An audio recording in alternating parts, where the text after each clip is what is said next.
Hi Aries, welcome to Higher Source Tarot for a couple of special bonus readings for you to mark not only the solar eclipse that took place on the 8th, but also too the conjunction of Jupiter and Uranus happening on the 20th. Now these are important events. Of course, the solar eclipse is important because we know that eclipses are doorways opening to transformation. They're very important when we have those to set our intentions. And of course, with the conjunction between Jupiter and Uranus, that only happens every 14 years. Jupiter is like the Santa Claus of the deck, and Uranus, of course, is the planet of quick and sudden change. So expect your life to expand. This is a great opportunity for expansion and transformation. We're going to start off with the money reading, then we'll have a love reading. This is from the Moonology Manifestation deck, last quarter moon in Capricorn. Leave the past behind. Well, what a perfect card for you. I want to tell you too, happy birthday, anyone who is celebrating. If this is your sun sign, my birthday is on the 14th. I'm feeling the Aries energy, as I'm sure we all are. Let's ask now and consult about money. What advice do you have for Aries to attract financial abundance and prosperity? What does Aries need to know about money, please? All right, we will lay out the tarot here, then we'll pull a fortune oracle card as well. You have the Empress, the Tower, okay? And then the Ace of Pentacles. This is fantastic. This is the outcome. Your advice is the Nine of Pentacles. What a juicy reading for money. Okay, I feel like there is quick and sudden change here. There's going to be some kind of a change around you. Now, it could be the departure of someone at your job that's going to open new doors for you. Now, if you've recently had a big spike in something going on financially where you've got to get things in order, you're going to have an opportunity to do just that. The Empress brings in creativity. She is the multiplier of forms and ideas. So you have great ideas here, Aries, but we got to take some action. The Empress tells us it's time to get busy. Now, she also, too, you'll notice the waterfall, the stream of consciousness flows through this card. So it's reminding you that you're a divine being. So meditate, quiet the mind, set your intentions, but also take the action. Now, if you had a job where you felt like you were on top of the world, or a financial situation that was really going great until it just, I heard screeching tires, like the brakes got hit. This Tower has come into the equation. So with the Tower energy, it's a breakdown for a breakthrough.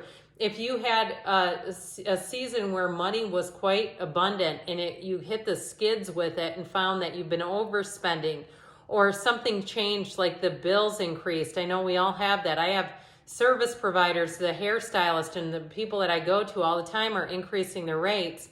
Well, guess whose rates don't get increased? Mine, okay? Mine stay pretty stagnant.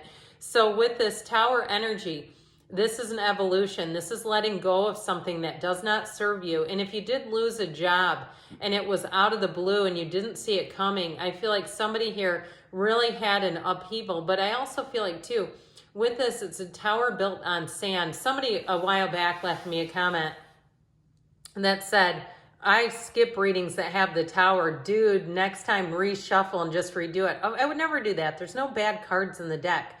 They're fortuitous. So this is in the present. It's telling you something went awry, but you have a new opportunity, new resources coming in, abundance with money. You have a new chapter starting with money that I feel like you're going to be more prudent, but you have money coming in as well. So I do feel like if you don't have much of a nest egg saved up for rainy days, you're going to come out of this with it. Or if you had a housing situation that fell through, you're going to have something even better show up with this Ace of Pentacles. And in terms of jobs, like I said, if somebody left, if that's what the Tower is, and it wasn't a job loss for you, but either the company downsized and you're picking up other people's work, or somebody left and it created a little bit of a pressure on you, I feel like with this Ace of Pentacles, you're entering in a new season that is going to get you paid for that. So if you have been compensating, I feel like you have money there. Now, in the advice, you've got the Nine of Pentacles. She stands in a small paradise. She lives in luxury. It's the luxury card. So I do feel like with this advice, though, Even though it's money, no doubt about it, I still feel like they're telling you to be sensible about money. Don't overspend or overextend yourself. But ultimately, with this Nine of Pentacles, you are going to be sitting pretty financially. So let's see now what the Fortune Oracle can add in, and then we'll ask about love. A total eclipse of the heart. The world, be open to new possibilities in all areas of your life. So especially too with that Nine of Pentacles, that can also be about moving. All right, with the Ace of Pentacles and Nine of Pentacles, moving to a new place may be a jump start to your finances. Okay, now we're going to ask about love here. What advice do you have for Aries to attract the love of their lives into their lives, please? What does Aries need to know about love, please? Advice for Aries.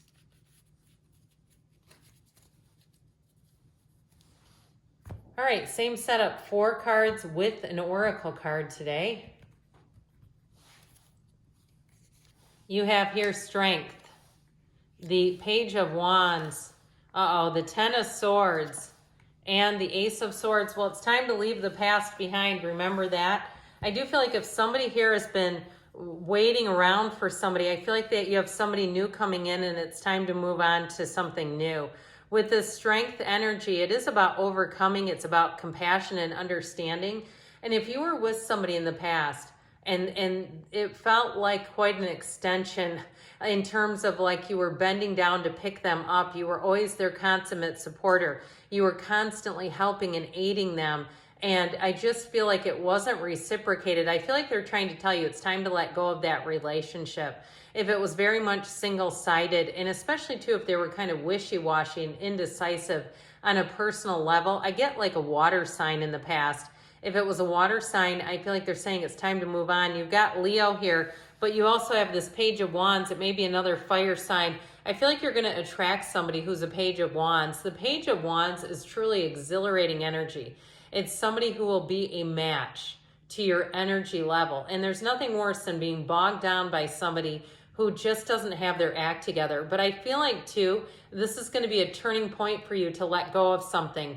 There's just something with that Ten of Swords. There's definitely an ending there. And so with the Page of Wands, it's all about moving forward, being around uplifting people.